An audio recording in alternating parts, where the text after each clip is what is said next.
They say in this book that Biden's limitations got worse throughout his presidency, and he was worse in private than he was in public. You mean it wasn't true when Karine Jean-Pierre and the others were saying, and Jen Psaki, they couldn't keep up with him behind the scenes? I'm shocked. But still, I enjoy reading it. The real issue, they write, wasn't his age per se. It was the clear limitations of his abilities, which got worse throughout his presidency. I mean, I agree with that because President Trump is, 79 years old and he's doing just fine. What the public saw of his functioning was concerning. What was going on in private was worse.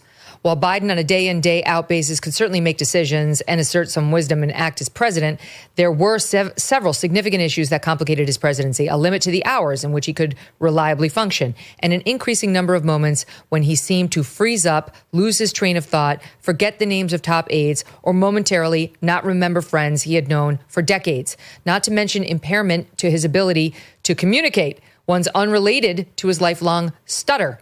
An unnamed Democratic strategist says Biden stole an election from the Dem Party and guaranteed Trump's victory. It was an abomination, said this strategist. Abomination. He stole an election from the Democratic Party. He stole it from the American people.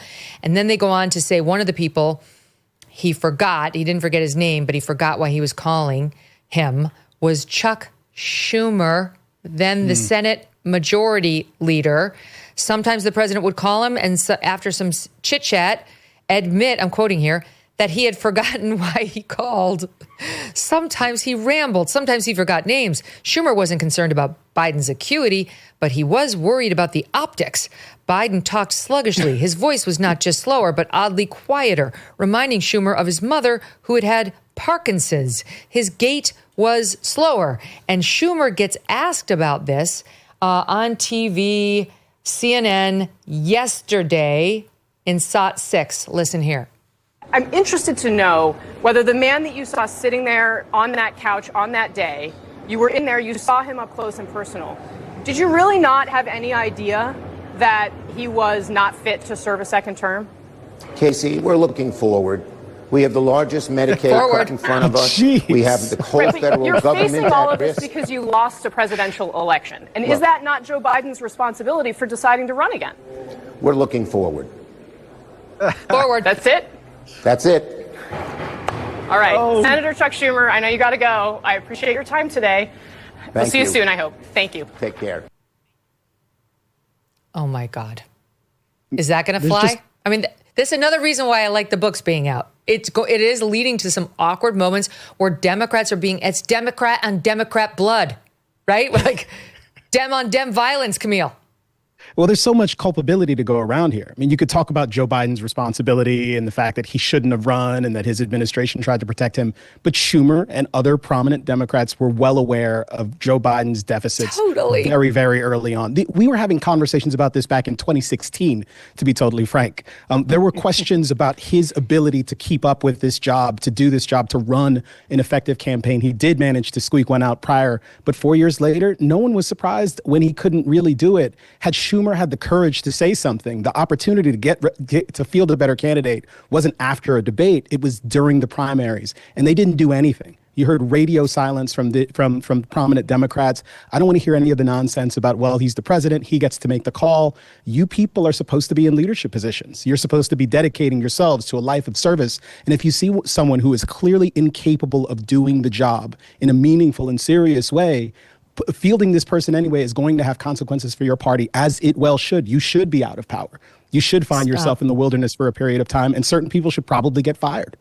Speaking of Dem on Dem blood, Chuck Todd weighed in on Chuck Schumer as follows. SOT 7. He is among the people that are responsible for this. The leaders of the Democratic Party, the staff of the White House. And I have to say, I find everybody now talking to these authors, get out of here. Go home. You're part of the problem. Now you tell us.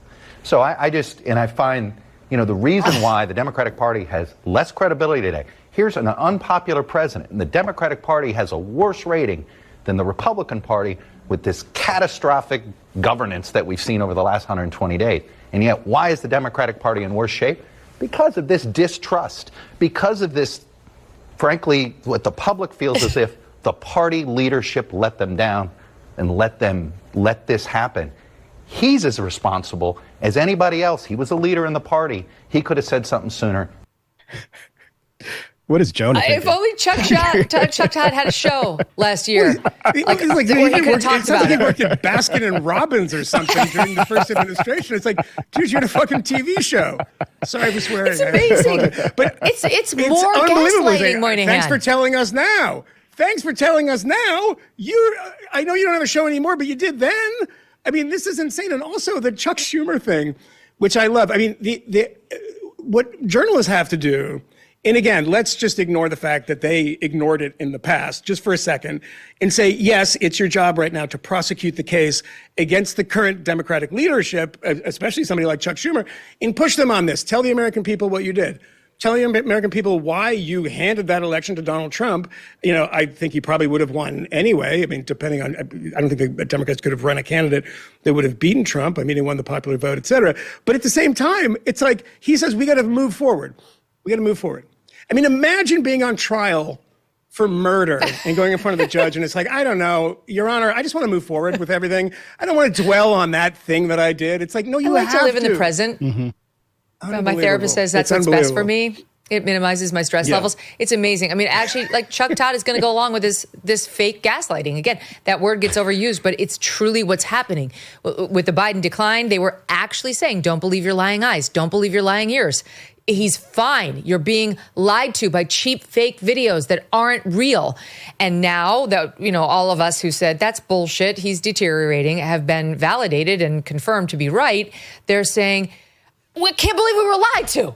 These are lies. Yeah. They're to blame. They're to blame. Except the fundamental problem with that position is that half of us in the media ecosystem, those who are independent and or right-leaning, all saw it and reported on it. It cannot be a cover-up if half of the journalistic ecosphere saw it and reported on it. Right? Like the fact that the first half is now pretending they never saw and are outraged because they were lied to doesn't excuse them because they've uttered the words cover up. That's what's so galling about the dynamic at play here. Also, like go ahead, Matt. You know, it's not just half of the media ecosystem. It's 2/3 of Americans in 2022. Like it's too old. More than half of registered Democrats consistently said, as of 2022, dude is too old. We should have other people running for president. That would be a better thing to do. Yeah. And so Kyle Smith, the great movie reviewer for National Review, Wall Street Journal. I love him. He's great. Had a comment yesterday in the wake of all of this, tweeted out something like, you know, I guess there's a market for books where journalists try to figure out what Americans already concluded 2 years ago. That's a little weird. Part of what Chuck Todd, I've seen him in the past, you know, I'm glad that he's on his Discovery tour. It's ELO 1979 here, but it's part of it is that he's one of the people who have said, and I've heard this a lot, like, you know, I can't believe that I trusted the insiders who told me he was doing well. I couldn't believe that they would. I feel burned. No, dude, like there's when you are critiquing and covering power, and this is true of critiquing and covering Donald Trump as well, different set of stories, but you can't just take the word of people who are very near the throne of power that they're not going to be operating according to their own sort of response to the incentives of wielding that power. You have to treat all of that with skepticism. You have to treat, like, I love the unnamed person who said that Biden totally screwed us. The unnamed person named David Plouffe. That's who that was. Yeah. I bet my life savings, which admittedly isn't that much, that was David Plouffe. And of course, he's the guy who squandered $1 billion trying to elect Kamala Harris by not having her give a single interview. So true. I mean, I have to say, David Plouffe has been pretty rich in these excerpts of the book. Like, they effed us. They absolutely effed us. Of course, he's looking to pass the blame on his colossal, historic loss, his absolutely terrible implosion as he tried to sell this lady. You got to take responsible for what happened in your administration. Yes, you do. Yeah. You got to take responsibility for what happened in your campaign, too, Pluff, tried to sell that lady to us as the next Obama, right? He's a liar too. I'm sorry, but like his gaslighting is just as bad as the others. Like, we could have done it if we had more than 107 days. No, you had honestly one of probably the worst presidential candidate in U.S. history. Sarah Palin looked like an Einstein next to that total moron you tried to sell to us. You know, one thing I think is important to mention here with respect to like the Correspondents Association and the speech that Alex gave there is that they're them finding religion and him saying clearly, we missed the mark here. We made some mistakes. It's not obvious. They don't have to do this. There's a world where you just try to ignore this, where you just don't talk about it anymore. That's the world that we live in when it comes to a lot of the mistakes made during the pandemic. That's the world that we live in when it comes to the insanity of 2020 from the period That's a good point. May on through the end of the year. In fact, right up to January, when we had some similar craziness on the right, which we seem to imagine happened in a vacuum. But no, we all kind of lost our minds there, and we do not talk about it. We don't talk about the political failure. We don't talk about the failure of the media during those periods. Those are things that happen and have still continued to happen. So the fact that people are actually talking about this, that some of them are even willing to look in the mirror, accept some responsibility for having gotten this wrong, is important and worthwhile to bear in mind. And again, it's why I say that I think that's a little more complicated than just saying, well, it's obvious, political bias is what motivated this. Well, political bias is motivating that other thing too, at least in part, but we don't talk about it at all anymore. So I do think that, especially that what you suggested earlier, Megyn, an actual inquiry from this officially, formally, something bipartisan and trustworthy, something that's transparent, that's more interested in getting at what the hell happened than just finding someone to blame, is really valuable and would be valuable for all of the aforementioned things. We did what you wanted us to do in part, and we found President Biden calling into Morning Joe the day after that June debate. Boy. Here we go. Let's take a listen. Fiery Joe. Yeah. I am not going anywhere.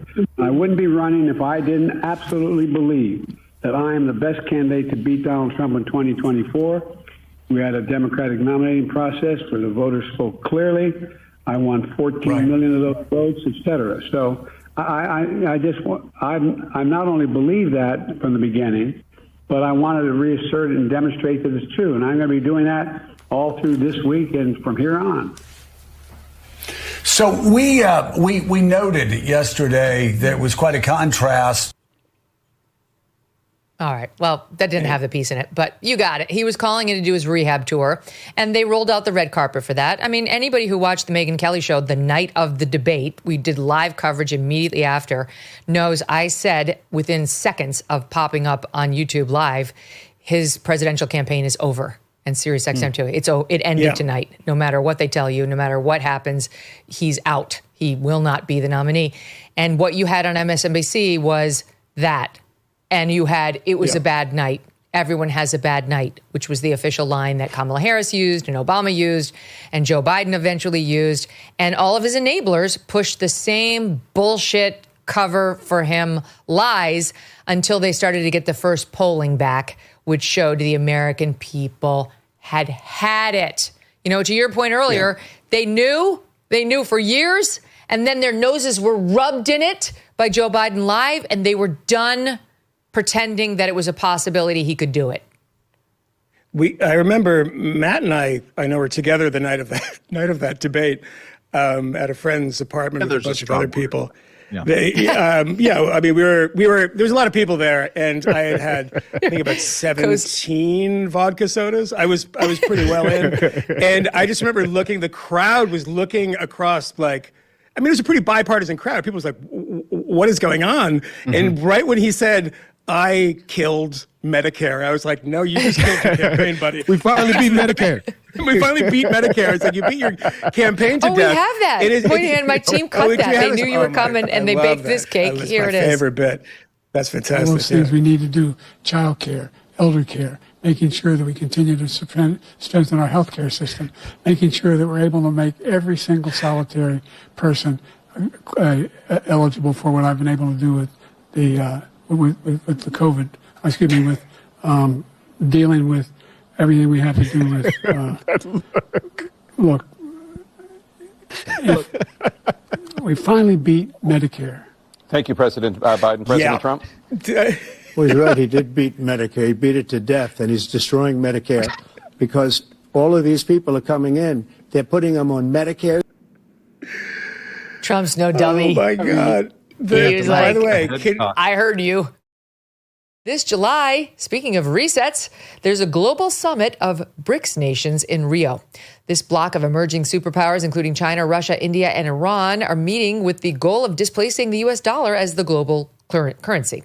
They're calling this the Rio Reset.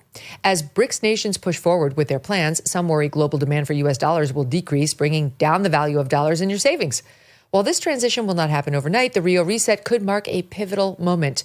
So learn if diversifying your savings into gold is right for you. Birch Gold Group can help you move your hard-earned savings into a tax-sheltered IRA in precious metals. Claim your free info kit on gold by texting MK to the number 989898. With an A-plus rating with the Better Business Bureau and tens of thousands of happy customers, let Birch Gold arm you with a free, no-obligation info kit on owning gold before July and the Rio Reset. Text MK to 989898 today.